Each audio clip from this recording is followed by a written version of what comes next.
Hello everyone, let's talk about CTET. जैसे कि हमें पता है कि इस बार 20 अगस्त को सीटेट की परीक्षा कंडक्ट की जाएगी, तो अगर आपने अभी तक प्रिपरेशन शुरू नहीं की है तो कर दीजिए। सबसे पहले ये इंस्ट्रक्शन पढ़ लीजिएगा और उसके बाद अपनी सारी जानकारी जैसे कि आपका नाम, roll number, centre of examination, ये सब अच्छे से भर दीजिएगा। आज हम सीटेट का जो पेपर होता है उसमें पेडागोजिकल सेक्शन जो है उसे सोल्व करेंगे। तो चलिए शुरू करते हैं। तो जो हमारा पहला प्रश्न है वो क्या है? After getting hurt during a play activity, Rohan started crying. Seeing this, his father responded, "Don't behave like girls, boys don't cry." तो ये जो कहा है इन्होंने कि खेलते खेलते रोहन को चोट लग गई, वो रोने लगा और उसके पिताजी ने कहा कि लड़कियों की तरह व्यवहार ना करो, लड़के रोते नहीं हैं। तो यहाँ पे इन्होंने क्या किया है कि किसी गुण को एक जेंडर के साथ रिलेट कर दिया है। इसे हम स्टीरियोटाइप कहते हैं। इनका साइंटिफिक बैकिंग नहीं होता है, लेकिन ज़्यादातर लोग इन्हें मानते हैं और इसी के बेस पर प्रेजुडिस जो है फॉर्म कर लेते हैं। ठीक है, तो ये जो है ये क्या हुआ? Gender stereotype. और ये जो इनका स्टेटमेंट है कि don't behave like girls, boys don't cry, ये क्या करता है? क्या ये लैंगिक रूढ़िवादिताओं को दर्शाता है या फिर इन्हें चुनौती देता है, भेदभाव को कम करता है या फिर समानता को बढ़ावा देता है? तो यहीं से हम लोग आराम से ये बता सकते हैं कि ये जो है रिफ्लेक्ट करता है लैंगिक रूढ़िवादिताओं को। ये इसका सही आंसर है, नंबर 1। नंबर 2 देखिए, in a progressive classroom. Progressive classroom कैसा होगा? जो मॉडर्न समय के साथ चलेगा, यानी कि सभी को इंक्लूड किया जाएगा उसमें। हर तरीके के बच्चे का, उनके इंडिविजुअल डिफरेंसेस का ध्यान रखा जाएगा और उसी के बेसिस पे पढ़ाई होगी। तो अब हम अपने सारे के सारे जो ऑप्शंस है वो देखते हैं इन्होंने इसमें क्या कह रखा है। तो पहला, teacher should follow fixed curriculum. क्या टीचर को जो करिकुलम है वो फिक्स्ड फॉलो करना चाहिए?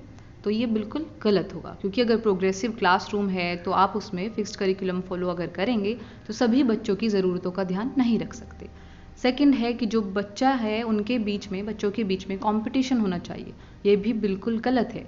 बच्चों के बीच में टीम वर्क की जो भावना है वो होनी चाहिए। अब जो नेक्स्ट है वो है कि सभी को पूरे मौके मिलने चाहिए ज्ञान की संरचना के लिए। तो यहीं से हमने देख लिया तीसरा बिल्कुल सही है, तो फोर्थ देखने की ज़रूरत नहीं है, वैसे भी गलत है। नेक्स्ट प्रश्न जो है हम देखते हैं। After observing that students are struggling to proceed further on an ongoing activity, a teacher decides to provide cues and hints in form of what, why, how. According to Lev Vygotsky's theory, this is strategy of teacher will. तो यानी कि गतिविधि चल रही थी, उसके दौरान जो बच्चे थे एक उनसे सही जवाब नहीं दिया गया, तो अध्यापिका ने क्या किया? बच्चों को संकेत करना शुरू किया कि कैसे हो सकता है, क्यों हो सकता है। तो लेव वाइगोत्स्की जो है उनकी थ्योरी कौन सी है? सोशियो कल्चरल थ्योरी, यानी कि सोशल क्यूज़ का और कल्चरल सेटिंग्स का क्या प्रभाव बच्चों पर पड़ता है। तो ये क्यूज़ क्या करेंगे? चलिए ऑप्शन देखते हैं। बच्चे को डिमोटिवेट कर देंगे, बिल्कुल गलत है। Act as a scaffold for learning.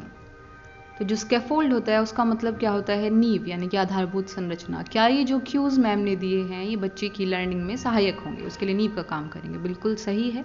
तो नेक्स्ट पे चलते हैं। Which of the following is correct in the context of socialisation of children. तो सोशलाइजेशन, समाजीकरण बच्चों का कैसे होता है, उसमें कई सारे चरण होते हैं। तो हमको पता है फैमिली जो है प्राइमरी सोशलाइजेशन एजेंट होता है, स्कूल सेकेंडरी। तो इसमें हम देखते हैं फर्स्ट ऑप्शन ही बिल्कुल सही है। कहा गया है कि जो स्कूल है वो सेकेंडरी सोशलाइजेशन एजेंट है और फैमिली प्राइमरी सोशलाइजेशन एजेंट है। चलिए अब नेक्स्ट क्वेश्चन देखते हैं। Theory of multiple intelligence emphasises that. तो ये जो थ्योरी है, इस this theory describes the different ways students learn and acquire information. और ये थ्योरी हार्वर्ड गार्डनर की थ्योरी है। इन्होंने कहा अलग अलग तरीके से बच्चे कैसे सीख सकते हैं। तो चलिए अब इसे देखते हैं। ऑप्शंस क्या है? पहला, इंटेलिजेंस कोशेंट जो है वो केवल ऑब्जेक्टिव टेस्ट से ही मापा जा सकता है। बिल्कुल गलत है। टेस्ट कई तरीके के हो सकते हैं और इंटेलिजेंस कोशेंट जो है बहुत ही बेसिक, उसे आजकल कह सकते हैं, उस पर ज़्यादा ध्यान नहीं दिया जाता। तो पहला ऑप्शन जो है गलत हो चुका है। अब दूसरा जो है इंटेलिजेंस का एक डोमेन दूसरे को भी निर्धारित करता है, ये भी बिल्कुल गलत है। लास्ट में जो है कि इंटेलिजेंस में इंडिविजुअल डिफरेंसेस नहीं होते हैं, ये भी गलत है, होते हैं। तो इसमें तीसरा सही है, इंटेलिजेंस कई तरीके से अपने आप को मैनिफेस्ट कर सकती है। नेक्स्ट क्वेश्चन देखते हैं। Question number 6. According to Lawrence Kohlberg's theory, performing an act and doing something because others approve it represents which state of morality? तो जो लॉरेंस कोलबर्ग की थ्योरी है वो मोरल डेवलपमेंट की थ्योरी है। इसमें इन्होंने 6 स्टेजेस बताए हैं और ये जो हमारा प्रश्न है कि किसी कार्य को इसलिए करना ताकि दूसरे स्वीकृति दे दें, यानी कि अप्रूवल और डिसअप्रूवल, ये कौन से स्टेज के साथ जो है, कन्वेंशनल स्टेज यानी कि प्रथागत स्टेज के साथ है। Next question, Lev Vygotsky social cultural perspective of learning emphasises importance of, यानी कि इन सब ऑप्शंस में से लर्निंग प्रोसेस में लेव की जो थ्योरी है वो किसे दर्शाती है, किसकी इंपॉर्टेंस दर्शाती है? इसके नाम से ही हमें पता चल रहा है, सोशल कल्चरल, तो कल्चरल टूल्स बताएगा। ठीक है, तो ये कुछ जो है इनके हम क्वेश्चन से डिराइव आंसर कर सकते हैं। नेक्स्ट देखते हैं question number 8। In his theory of cognitive development Jean पियाजे explains cognitive structures in term of, तो इन्होंने स्कीमाज की तरीके से बताया था। जीन पियाजे की जो थ्योरी है इसका अच्छे से पढ़ लेना पड़ेगा। इन्होंने इसके कई सारे डोमेन्स बताए थे और कॉग्निटिव डोमेन को अच्छे से परिभाषित भी किया था। तो इसका जो सही आंसर है वो है स्कीमास। नेक्स्ट क्वेश्चन देखते हैं, चलिए। Question number 9। Pre operational stage in gene Piaget's theory of cognitive development कैरेक्टराइजेस। हमें पता है प्री ऑपरेशनल जो स्टेज है वो 2 से 7 साल के बच्चे की होती है। ऑप्शन देखते हैं, डेवलपमेंट ऑफ एब्स्ट्रैक्ट थिंकिंग। जो एब्स्ट्रैक्ट थिंकिंग है वो हायर ब्रेन पावर का यूज़ करती है। क्या 2 से 7 साल का बच्चा उसमें अमूर्त सोच का विकास हो सकता है? नहीं, गलत है। सेंट्रेशन इन थॉट, यानी कि जो बच्चा सोचता है उसके विचारों में केंद्रीकरण आ जाता है, यानी कि वो अपने आप को पहचानता है, अपने आसपास की चीज़ों को खुद से रिलेट करता है। तो दूसरा सही है। Next question, question number 10। Which of the following statement is correct in context of development, यानी कि विकास के संदर्भ में कौन सा सही है? पहला जो डेवलपमेंट है सबके लिए एक रेट होता है, गलत है। दूसरा, डेवलपमेंट केवल स्कूल में हो सकता है, गलत है। डेवलपमेंट केवल चाइल्डहुड में हो सकता है, ये भी गलत है। तो फोर्थ सही है, डेवलपमेंट बहुआयामी होता है, कई तरीके से हो सकता है। नेक्स्ट क्वेश्चन देखते हैं, क्वेश्चन नंबर 11। डेवलपमेंट का जो बर्थ से एडोलेसेंस तक का सीक्वेंस है वो कैसा होता है? हमें पता है पहली स्टेज सेंसरी होती है, दूसरी कॉन्क्रीट होती है और तीसरी एब्स्ट्रैक्ट होती है, यानी कि पहला बच्चा अपने सेंसेस का इस्तेमाल करता है, फिर जो सामने दिख जाए वो सही है और फिर अपना सोचना शुरू करता है, कल्पना शक्ति, एब्स्ट्रैक्ट। तो पहला जो है बिल्कुल सही है, 11 का पहला, sensory, concrete and then abstract. Next question, individual differences in a progressive classroom should be treated as, यानी कि जो व्यक्तिगत विभिन्नताएं हैं उन्हें कैसे देखना चाहिए? प्रक्रिया में बाधा, लर्निंग की प्रक्रिया में, गलत है। टीचर के पार्ट पे फेलियर, वो भी गलत है। एबिलिटी बेस्ड ग्रुप बना दे, यानी कि सबको अलग अलग कर दे, सेग्रीगेट कर दे, तीसरा भी गलत है। फोर्थ, टीचिंग लर्निंग प्रोसेस की प्लानिंग में इनका अहम योगदान होना चाहिए ताकि हर बच्चे को सही तरीके से शिक्षा मिल सके। तो इंडिविजुअल जो डिफरेंसेस हैं एक प्रोग्रेसिव क्लासरूम में बड़ा महत्व होता है उनका, तो ये इसका जो आंसर सही है वो 4 है। Next question, question number 13। In an inclusive classroom emphasis should be on 1 performance oriented goals, गलत है। सेकेंड, अनडिफ्रेंशिएटेड इंस्ट्रक्शंस, यानी कि सभी को सेम इंस्ट्रक्शन, गलत है। तीसरा, बच्चे को उनकी सोशल आइडेंटिटी पे सेग्रीगेट कर दिया जाए, क्लास और कास्ट के बेस पे, ये भी बिल्कुल गलत है। नंबर 4, सभी बच्चे को इस तरीके से अपॉर्चुनिटी मिले कि वो उनका पोटेंशियल जो है अनलॉक हो जाए अच्छे से, तो नंबर 4 सही है। नेक्स्ट क्वेश्चन जो हमारा है, according to rights of persons with disabilities act which of the following term is appropriate to use? तो ऑप्शन 1 रिटार्डेड स्टूडेंट गलत टर्म है। सेकंड, हैंडीकैप्ड स्टूडेंट, इसका भी इस्तेमाल बंद हो चुका है, तो आंसर जो हमारा 3rd है वो सही है, स्टूडेंट विद फिजिकल डिसेबिलिटी, क्योंकि विकलांग शब्द का प्रयोग बंद करके दिव्यांग शब्द का इस्तेमाल हो गया था। ये जो तीनों टर्म्स है, retarded student, handicapped student and student with crippled body, ये जो तीनों हैं ये इनसेंसिटिव टर्म्स हैं और इन सब का इस्तेमाल बंद हो चुका है। इंसेंसिटिव टर्म्स वो होती हैं जिनसे किसी की भावनाओं को ठेस पहुंचे, तो इन सब का इस्तेमाल हमने बंद कर दिया है ताकि किसी को शेम फील ना हो। नेक्स्ट क्वेश्चन देखते हैं, in order to address the needs of students who are facing learning difficulties the teacher should note, यानी कि कोई बच्चा है जिसे सीखने में दिक्कत आ रही है तो टीचर को क्या नहीं करना चाहिए? ऑप्शंस देखते हैं। First, use multiple audio visual aids करना चाहिए। Second, use constructive pedagogical approaches, ये भी होना चाहिए। टू इंडिविजुअलाइज्ड एजुकेशनल प्लानिंग, ये भी होना चाहिए। तीनों तो होना चाहिए, पर प्रश्न में पूछा है क्या नहीं, तो 4th सही है।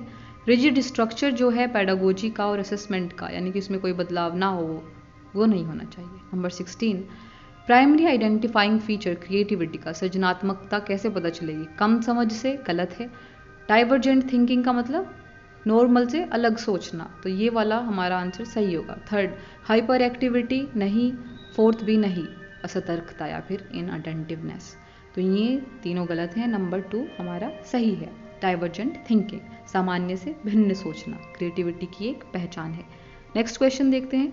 इन order to address learners from diverse backgrounds, teacher should, यानी कि बच्चे जो हैं अलग अलग बैकग्राउंड से आ रहे हैं, उन्हें एड्रेस करने के लिए टीचर को क्या करना चाहिए? क्या उनकी डाइवर्सिटी को बिल्कुल अवॉइड कर देना चाहिए, उनके बारे में बात ना करें? गलत है। डाइवर्स सेटिंग से एग्जाम्पल लेने चाहिए। नंबर 2 सही है, क्योंकि बच्चा खुद को सीन महसूस करेगा कि मुझे देखा जा रहा है, और साथ ही बच्चे दूसरे बैकग्राउंड को भी समझेंगे। तो एक डाइवर्स बैकग्राउंड के लिए डाइवर्स सेटिंग से एग्जाम्पल टीचर को ड्रॉ करने चाहिए। सेकंड आंसर हमारा सही है। थर्ड में देखते हैं, स्टैंडर्डाइज्ड असेसमेंट तो सबके लिए गलत है। निगेटिव स्टीरियोटाइप को स्ट्रेंथन किया जाए कि फलाना कम्युनिटी जो है उनके जो आइडियोलॉजी है वो ऐसी है, वो ऐसे काम करते हैं, तो ये दोनों बिल्कुल गलत हो गए। नेक्स्ट क्वेश्चन देखते हैं, question number 18। Problem solving abilities जो हैं वो किससे फैसिलिटेट की जा सकती हैं? अब हम इसमें देखेंगे और कंफ्यूज हो जाएंगे, क्योंकि पहला भी सही है, focusing on drill and practice, drill और प्रैक्टिस से प्रॉब्लम सॉल्विंग में बेहतरी होती है, पर इन्होंने कहा है सुसादी, सबसे आसानी से क्या हो सकता है? सेकंड, एक फिक्स्ड प्रोसेस होना चाहिए प्रॉब्लम को सॉल्व करने का, ये बिल्कुल गलत है। एक प्रॉब्लम को सॉल्व करने के कई सारे प्रोसेस हो सकते हैं। एनालॉजी का जो यूज़ है उसे इनकरेज करना चाहिए। नंबर तीन बिल्कुल सही है, क्योंकि एक तरीके की जो समस्या है जिस तरीके से हम उसका समाधान करते हैं वही तरीका दूसरे में लगा सकते हैं, तो एनालॉजी का इस्तेमाल होना चाहिए। ऑप्शन 3 सही है। क्वेश्चन नंबर नेक्स्ट देखते हैं, number 19। Motivation to learn can be sustained by, यानी कि जो सीखने की प्रेरणा है, बच्चे के अंदर अभी प्रेरणा है, उसे कैसे बरकरार रखा जा सकता है? पनिश करके, बिल्कुल गलत है। फोकस बच्चों के गोल पे, मास्टरी पे रखा जाए, ये बिल्कुल सही है। ऑप्शन नंबर 2 सही है। 3 और 4 गलत हैं। इजी टास्क से बच्चे बोर हो जाते हैं और रोट मेमोराइजेशन रिटेंशन में अच्छा नहीं रहता है। Question number 20। शेम जो है, क्या उसका कॉग्निशन से कोई रिलेशन नहीं है तो ये गलत हो गया। निगेटिव इम्पैक्ट कॉग्निशन पे होता है शेम का, ये सही है। नंबर 3 और नंबर 4 जो है गलत हैं। बच्चों के मन में शर्मिंदगी पैदा करने से वो अच्छे से मोटिवेट नहीं होंगे, और टीचिंग लर्निंग प्रोसेस में शेम को बिल्कुल जनरेट नहीं किया जाना चाहिए। बच्चों के प्लस पॉइंट पे ध्यान रखना चाहिए। तो 20 का ऑप्शन 2 सही है, शेम का गलत प्रभाव पड़ता है कॉग्निशन पे। Question number 21। Which of the following is most effective mode of teaching learning? तो देखते ही हम कह देंगे रोट मेमोराइजेशन, तो बिल्कुल गलत है, क्योंकि मोस्ट इफेक्टिव मोड पूछा है। कॉन्सेप्ट के बीच में रिलेशनशिप को एक्सप्लोर करना चाहिए, यानी कि एक कॉन्सेप्ट से दूसरे कॉन्सेप्ट पे कैसे जाएं, ये सही होगा। नंबर 3 और 4 गलत हैं। बिना ऑब्जर्वेशन के एनालिसिस कैसे होगा, और इमिटेशन और रिपीटेशन जो है फिर से वही मेमोरी रिटेंशन में कारगर नहीं है। Question number 22। A teacher should analyse the various errors made by students on a given task, यानी कि जो टीचर है उसे एरर्स को एनालाइज क्यों करना चाहिए किसी टास्क में? पहला, ताकि वो पनिशमेंट डिसाइड कर सके, गलत हो जाएगा। Understanding of errors are meaningful, ये बिल्कुल सही है। टीचिंग लर्निंग प्रोसेस में आप अपनी एरर्स को एनालाइज करो ताकि आगे सुधार किया जा सके। Question number 23।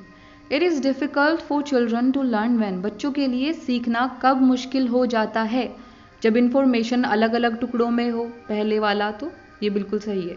यानी कि अगर सूचना ही सही नहीं होगी, वेल मैनेज्ड नहीं होगी, तो कैसे सीखेगा बच्चा? तो ये वाला सही है, 23 का number 1। Question number 24। Best state of learning is, यानी कि सीखने के लिए सबसे अच्छी अवस्था क्या है? उत्तेजना क्या होता है? बच्चे का कितना इंटरेस्ट है लर्निंग में, और फियर हमें पता है, यानी कि डर। तो पहला दूसरा गलत है, तीसरा सही हो जाएगा। ना ज़्यादा डर होना चाहिए, ना ज़्यादा उत्तेजना होनी चाहिए, बल्कि डर बिल्कुल ना हो और उत्तेजना मॉडरेट हो। Question number 25। Constructivist view of learning suggest that children, तो जो कंस्ट्रक्टिविस्ट व्यू है उसमें बच्चे मेन रोल जो है प्ले करते हैं, तो ये क्या हो जाएगा? नंबर 3 एक्टिव रोल प्ले करेंगे। Number 26। Which of the following belief is good for learning, क्या इसमें सीखने के लिए बेहतर है? एबिलिटी जो है उसमें सुधार किया जा सकता है, ये सही है। एबिलिटी फिक्स्ड है, यानी कि उसमें बदलाव नहीं होगा। प्रयास से कोई प्रभाव नहीं पड़ेगा। फेलियर को कंट्रोल नहीं किया जा सकता, ये तीनों गलत हैं। तो 26 का नंबर 1।